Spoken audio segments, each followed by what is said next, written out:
Saludos dominicanos en todo el territorio de la República. Les habla Leopoldo Espaillat Nanita y hoy Agenda Nacional, que se transmite de lunes a viernes de 1 a 1:30 pasado meridiano por Teleimpacto, canal 22 y 52 del Telecable Nacional y 52 de Cable Aster, les trae un programa especial que vamos a dedicar al examen y contribuir a la orientación de los televidentes de este programa y del pueblo dominicano al conocimiento de esa superestructura de poder, esa plutocracia mundial que ha sacudido hace pocos días nada menos que al líder cubano Fidel Castro Ruz, leyendo los libros de el escritor de origen ruso y canadiense nacionalizado Daniel Stulin sobre el Club Bilderberg.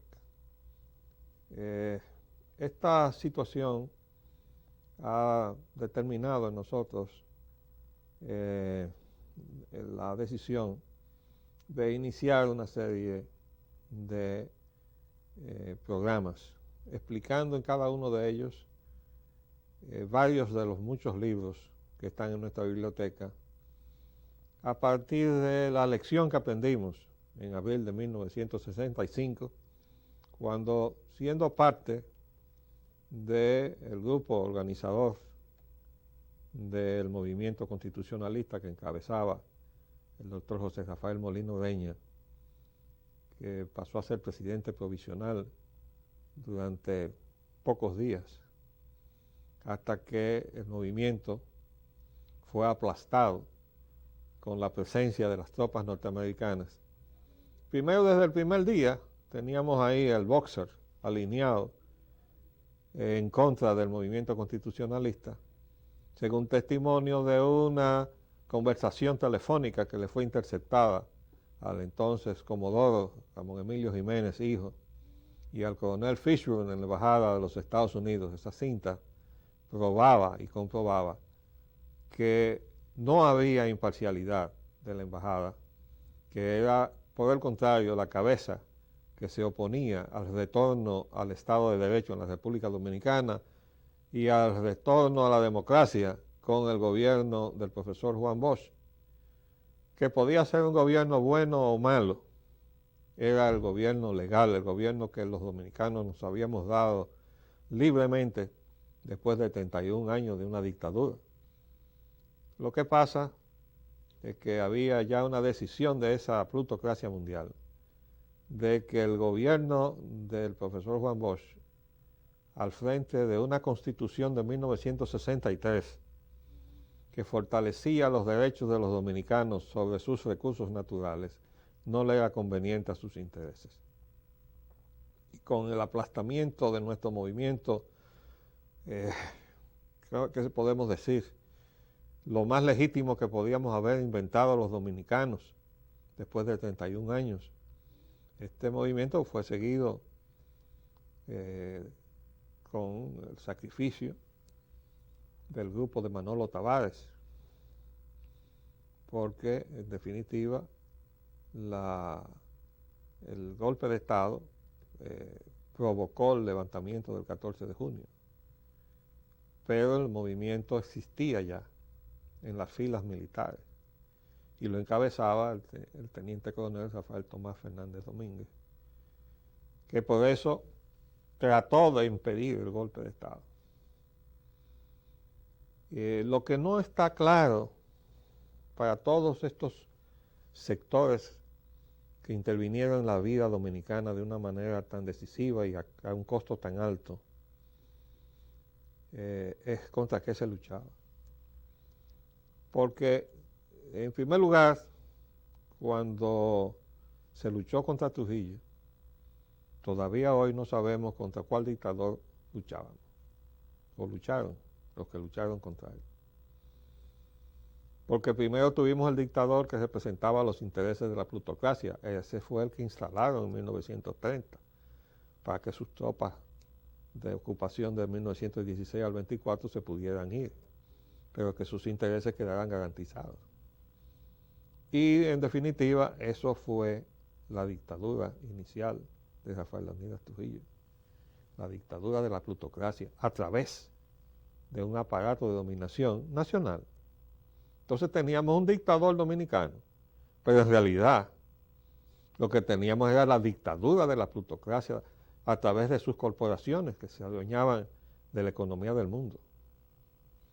Entonces, pero esa realidad de cómo estaban interactuando los resortes de poder político en los Estados Unidos con las corporaciones que eran la expresión de sus intereses económicos, la falta de entendimiento sobre esa estructura que, en fin, ha sido objeto de mucho estudio,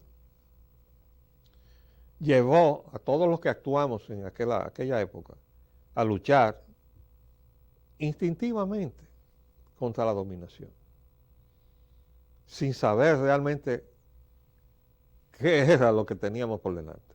No lo sabíamos. Cuando nosotros iniciamos el movimiento, nunca el doctor Molina ni ninguno de sus colaboradores pensamos que nos íbamos a enfrentar a las tropas norteamericanas. De hecho, se nos dieron seguridades de que de ninguna manera podía haber una reacción de esa naturaleza de parte del poder gubernamental, o sea, lo que es el aparato que a la vista gobierna en los Estados Unidos, cuando en realidad ese no es. Y ha habido muchísimos presidentes en Estados Unidos que no gobiernan los presidentes. Y cuando tratan de gobernar los presidentes, entonces los matan, si entran en contradicción con los intereses de la plutocracia, que fue el caso de John F. Kennedy. Entonces,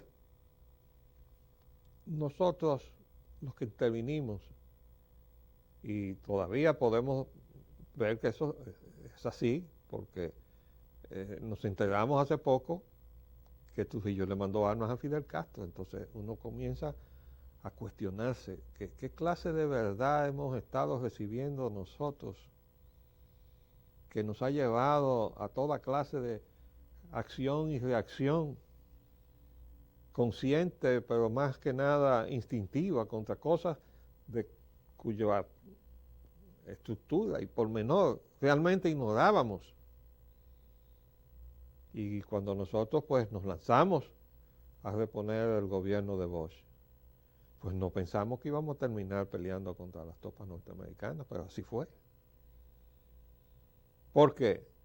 Porque realmente el golpe de Bush no lo dio la oligarquía nacional, ni los guardias dominicanos. Esa orden vino de la plutocracia mundial.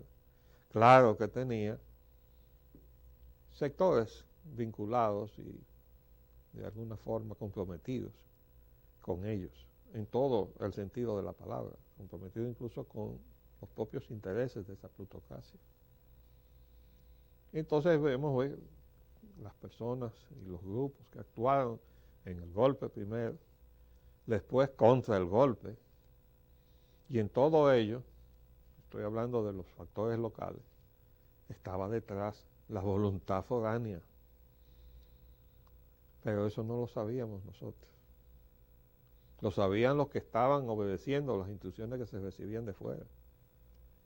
Como lo sabía el entonces Comodoro Jiménez, cuando dio testimonio en esa conversación de que habían hablado con el Pentágono y le habían hablado de que el boxer estaba ahí precisamente para respaldarlo. En esa conversación que tuvo el primer día del movimiento con el coronel Fisher. Entonces esa es la situación. Muchos de esos militares que cumplieron la voluntad de la plutocracia, comenzando por el mismo Wessing, después fueron expropiados. Y muchos de los que se sumaron sin estar real y efectivamente motivados a ser parte de esa situación o de otra, porque mucha gente quedó esclava de la sorpresa del movimiento militar constitucionalista, pues quedaron unos de un lado y otros del otro, cuando en realidad eso fue casi fortuito, no fue buscado. Pero había en uno y en otro lado gente que sí estaba comprometida y motivada, y fue el caso del teniente coronel Fernández Domínguez en el ámbito militar constitucionalista, porque él quiso detener la mano de Wessing y del grupo que utilizó la plutocracia para golpear al gobierno de Bosch. Ahora Bosch propició todo eso. ¿Por qué? Bueno, porque realmente él se resistió a las sugerencias que se le hicieron, amigables, bien intencionadas, de que removiera los mandos militares del Consejo de Estado, y él se resistió a eso. Y dejó ahí a toda la gente que le dio el golpe. ¿En qué cabeza cabía eso? Todo tiene su momento. Y un presidente que acaba de asumir el poder y que además, dado las circunstancias paradójicas de la vida, tenía ahí al vicepresidente de Estados Unidos en los actos de transferencia de mando, que fue a Lyndon Baines Johnson, el mismo que ordenó después la intervención militar para detener su regreso al poder. Pero Lyndon Baines Johnson estuvo acá en la juramentación de Bosch. Y ese era el momento de haber cambiado el mando militar. Quizás alguien le habrá dicho, mire, nosotros queremos pedirle que no toque ese mando militar, y él habrá cedido inocente e ingenuamente a crear las condiciones para su propia deposición meses después. Lo cierto es que consejos se le dieron, y me consta y puedo dar testimonio de eso.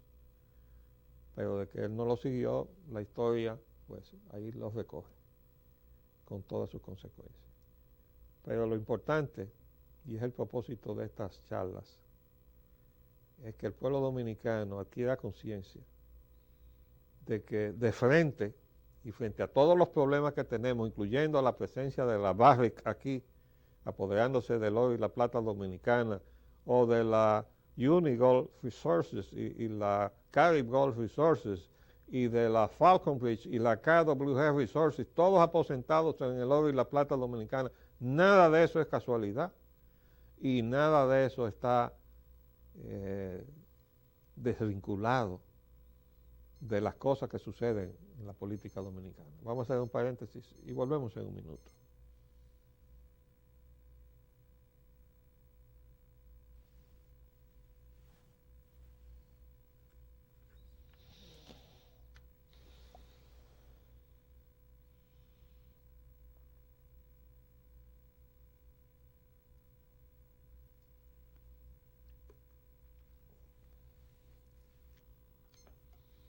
Pues bien, en este programa, que es la introducción de la secuencia de programas que hemos anunciado, en los cuales vamos a examinar en cada uno de ellos uno de los libros que se han escrito describiendo no solamente la estructura de poder mundial, de lo que se llama la plutocracia quiere decir el gobierno del dinero, la plutocracia mundial, que tiene pues esferas de dominación, una en Europa que encabeza la banca Rothschild y otra en los Estados Unidos que encabeza los intereses del grupo Rockefeller.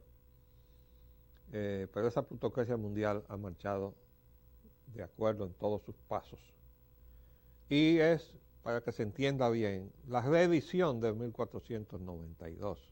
Lo único que ahora los emisarios vienen en jets y no en carabelas ni en naos. Pero la intención es la misma, la voluntad es la misma, y la falta de ética, en fin, de toda consideración humana para alcanzar sus objetivos es exactamente la misma. De todas maneras, lo interesante es lo siguiente, y nosotros vamos a ir desarrollando la secuencia de presentación de los libros, atendiendo a su orden de precedencia.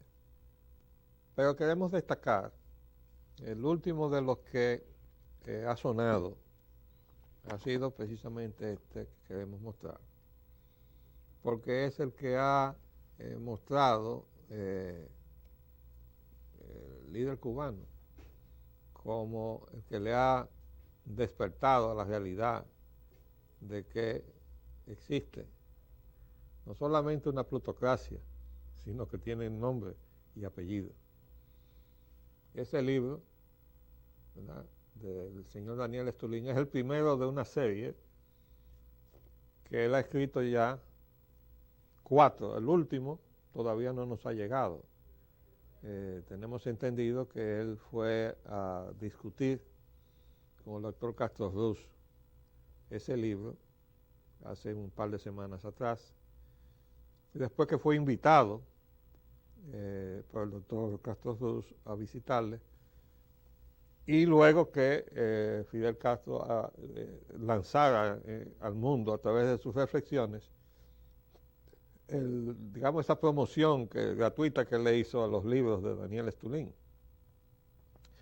Pero el libro que leyó Fidel Castro, La verdadera historia del Club Bilderberg, viene a ser el primero de la secuencia de libros.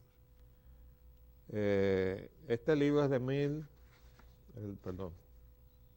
este libro es del 2005. Y le sigue el libro Los secretos del Club Bilderberg, que es del 2006. Y luego Los hombres de la sombra, del 2007. El último libro, que fue el que Daniel Stulin fue a conversar con el doctor Castro, no sabemos cómo se llama. Pero queremos decirle que el señor Daniel Stulin fue precedido por muchos otros libros, de los cuales nosotros tenemos muchos.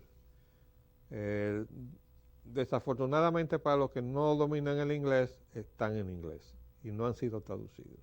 Por ejemplo, este fue el primero de los libros que llegó a nuestras manos, y nosotros, a través de un amigo, cuyo nombre no estamos en la libertad de exponer, nos permitió copiarlo, y como ustedes ven, dice el nombre, dice Llámelo Conspiración, y el autor se llama Larry Abraham. Este autor, su primera edición es de 1971. Luego le siguieron ediciones de 1983 y después de 1985. Llegó a nuestras manos más o menos para la época, poco después de la tercera edición. Y quiero decir y confesar que las cosas que dice este libro, que están recogidas después, posteriormente, incluso en los libros de Daniel Stulin, pero mucho después, estos son libros del 2005 al 2007, los de Daniel Stulin. Esto, como le acabo de decir, comenzó a circular en el 71 y en los años 80, casi clandestinamente, porque este libro y su autor fueron perseguidos en los Estados Unidos por las cosas que dicen. Y yo confieso, repito, que yo no creí muchas de las cosas que dicen. Me parecieron tan apartadas de la historia que uno conocía, que decíamos, caramba, pero esto no es posible. Pero como ya examinaremos en detalle cuando hagamos el programa especial de este libro, Llámelo Conspiración, de Larry Abraham, veremos cómo él realmente pone en cuestionamiento la historia de la humanidad. Y eso fue lo que realmente nosotros, poco estudiosos de todo lo que había sido ese preámbulo histórico de nuestro quehacer económico, cosa a la que nos dedicamos realmente hace relativamente poco tiempo, pues no estábamos en condición de evaluar esto, sino que simplemente a través del conocimiento casi superficial, y sin el casi, conocimiento superficial de los hechos, porque la historia que nosotros conocemos es una historia superficial, e incluso la que se nos enseña, en las cuales muchas veces se omiten las causas y los conflictos de base que generan los hechos históricos. Entonces uno se queda con una historia insulsa, mnemotécnica, con datos cronológicos. La batalla fue en la fecha tal, y el tratado fue en la fecha más cual, y le siguió con el otro tratado en la fecha tal, y uno no entiende por qué se hizo ni un tratado ni el otro, ni por qué se fue a esta guerra y después a la otra, sino simplemente que había países que se estaban peleando, y había pues conflictos, pero nunca se nos daba la esencia de esos conflictos. Quizás porque ya se dejaba sentir la voluntad de esa plutocracia mundial, de que nosotros, los actores del proceso de habitar, vivir, disfrutar y padecer el planeta Tierra, no estuviéramos conscientes de nada para que los dejáramos hacer, porque es que ellos pueden tener más libertad de movimiento en la medida en que nosotros no entendemos lo que nos están haciendo. Es como si un asaltante estuviera aproximándose a nosotros y nosotros no tuviéramos la menor idea de que nos va a asaltar, como por ejemplo cuando se nos acerca un policía. ¿Cómo vamos a pensar nosotros que se nos acerca un asaltante uniformado? Pero eso es lo que estamos viviendo aquí en la República Dominicana. Entonces usted, hasta que no comienza a sentirse escaldado por las situaciones reiterativas de la participación de uniformados en delitos, usted no veía con recelo que se le aproximara un uniformado. Ahora es distinto. Aquí hay mucha gente que si un uniformado lo manda a pagar en una vía pública, prefiere que le caigan a tiro al vehículo antes de pagarse. Entonces, de eso se trata. Nos desarman pues con nuestra ignorancia. Y la verdad es que están ganando esa batalla porque todos los días la educación es peor. No solamente aquí, en todas partes. Claro, si pusiéramos en orden de proporción al daño que recibimos, de lo mal que se distribuye la riqueza en el planeta, los países más atrasados deberíamos tener el bagaje intelectual mayor para podernos defender, porque somos los que estamos perdiendo más. Es decir, para nosotros, educarnos, no solamente leer y escribir, sino usar la cabeza, y afortunadamente los dominicanos no somos genéticamente tarados, somos inteligentes. Nuestro problema es que aprendemos a la par lo malo y lo bueno. Y aprendemos a vivir bien a base de hacer las cosas malas, y como ese es el camino más corto para vivir bien, entonces se ha montado mucha gente en ese carro y por eso el país está tan corrompido. Pero hay mucha gente buena, que es el recurso último y la esperanza última que debe desaparecer para que el país pueda sobrevenir y sobrellevar, o más que sobrellevar, sobreponerse a la voluntad que nos viene de fuera para hacernos daño, para llevarse lo nuestro, porque en definitiva de eso se trata, es un asalto, igualito que en 1492, llevándose lo nuestro. Y se lo llevan de muchas formas. Voy a poner una, el turismo dominicano. Si usted ve las declaraciones que ya da el propio sector turístico, y verá que del $100 que genera el producto bruto del turismo, se quedan en el país 11 o 10 y se van 89 o 90 o no entran nunca. Y queda un 10. Ese 10 repartido en empleomanía foránea, pagadera también en divisas, lo que le queda a los dominicanos viene a justificar la pobreza en que vivimos, porque la actividad del turismo no nos está dejando el beneficio que se suponía.